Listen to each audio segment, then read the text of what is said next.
The Meaning of Maggie, Chapter 8. The next morning, Mom woke me up extra early to go get the last minute staples for our Thanksgiving feast. We had to beat the crowd to the store, and I was happy to spend some quality time with her. Plus, someone had to make sure we got extra jumbo marshmallows for the sweet potatoes and not the regular jumbo kind. I got a cart, and Mom navigated the store fearlessly. She's Magellan of grocery stores. Footnote: Magellan was an explorer, kind of like Christopher Columbus, but with a way cooler beard. He also circumnavigated the world. We found everything we needed in less than 10 minutes, checked out, and loaded the overflowing bags into the back of the car. When my seatbelt was buckled, I decided it was safe to get something really important off my chest. So, what's up with you and Dad? Mom looked overwhelmed. I could tell she was running through a number of possibilities in her mind, but finally she just asked, "What do you mean?" I mean, why did you guys totally freak out yesterday? What are you talking about? I opened the marshmallow bag, put one in my mouth, and mumbled, "Everyone has wolfed it. Well, and Tiffany have wolfed it too." Mom turned down the radio and pulled the bag out of my hands. "You girls have to understand that all of this change is hard for me too, and it's especially hard for your dad. All those years you were all growing up while he was at work, he missed a lot. And now he's home and there's a bunch of teenagers roaming around the place and they're kissing boys and misbehaving." She looked at me when she said misbehaving. "I didn't do anything," I yelled. It just one last time so she knew for sure that I had not done anything. She continued as if she hadn't heard me. "But to him, you're all still little girls." I ate the last marshmallow I'd hidden in my pocket. "Hey, not a little girl. I'm too smart to be a little girl." "You know what I mean," she sighed. Well, let me correct this. When we pulled into the driveway, we could hear the speakers blasting inside the house. Dad had the stereo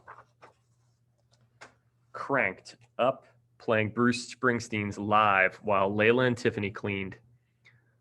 I thought they would have been sulking through their punishment of getting the house ready for Thanksgiving, but they seemed to be enjoying themselves. Tiffany sang "Born to Run" into a roll of paper towels while Layla danced with the mop. I was happy to see she was just regular dancing with the mop, not dirty dancing. That's a movie reference. It would have been a shame to have to tell on her so close to Thanksgiving. After everything was spotless and all the groceries were away, Mom started prepping for the next day's feast. Usually, she slaved away in the kitchen alone while we did a bunch of nothing. But as Mom opened a bag of pecans, pecan or pecan? Inquiring McNeils want to know. Tiffany asked, "Need any help?" "Really?" Mom asked. "I can make pies." I didn't know Tiffany helped. Maybe she felt bad for almost giving Dad a heart attack the day before. Or maybe she was just bored watching Spaceballs. Unbelievable. You can't get bored watching that movie with Dad and me for the billionth time.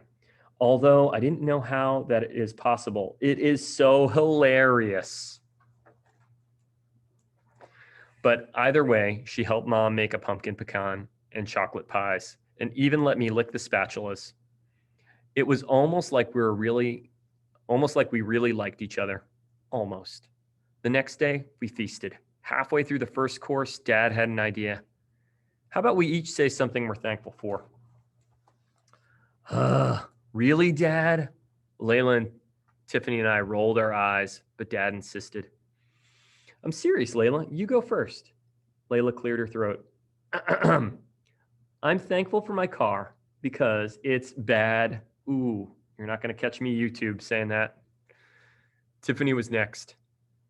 "I'm thankful for 3 days off of school. I'm thankful Dad didn't kill me yesterday." Funny. I didn't know Tiffany was funny. She was so skinny, I didn't think she had room for a sense of humor. My turn. "I'm thankful for turkey and gravy and stuffing and sweet potatoes and rolls and green beans and bacon.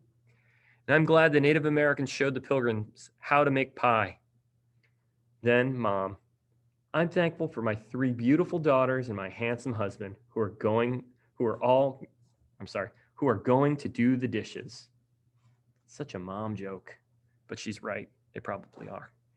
Finally, Dad, he took a sip from his drink and sighed contentedly. I'm thankful for the 4 lovely ladies who take care of me every day. But mostly, I'm thankful that we're all really good looking. These guys are obsessed. It was probably our most perfect Thanksgiving.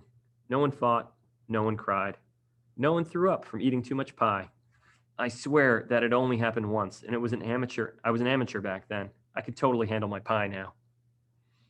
I was doing the dishes and scrubbing the last crumb off the plate when the phone rang. Oh, great. I bet it was a boy calling to take Layla or Tiffany away for the rest of the night. I'd almost liked hanging out with them all day. They weren't so bad once you got over the fact that their lips were permanently locked to boys who probably didn't floss. I listened to Dad I listened for Dad to hand the phone off, but he didn't. He just kept talking. I turned the water off so I could hear better. Mom was shaking her head at him, but I guess he didn't see because he said yes to whoever it was on the phone. Yeah, that sounds great. Christmas sounds like a great time for a visit. Visitors? We never got visitors. I was just about to ask who was coming when Dad said, All right, goodbye, Mom. Yep, call me back with the details. What? Grandmother was visiting? She hadn't been to our house in almost 5 years, which wasn't weird because we weren't really big on grandparents. Mom's parents had been a long time in heaven, and Mom didn't really talk about them. And Dad's dad was a big deal Army guy, and we never really saw him because Dad didn't really think he was a cool dude. But now his mom was visiting. This was going to be huge, mostly because I only knew one thing about her. Mom hated her. Ooh, so much drama.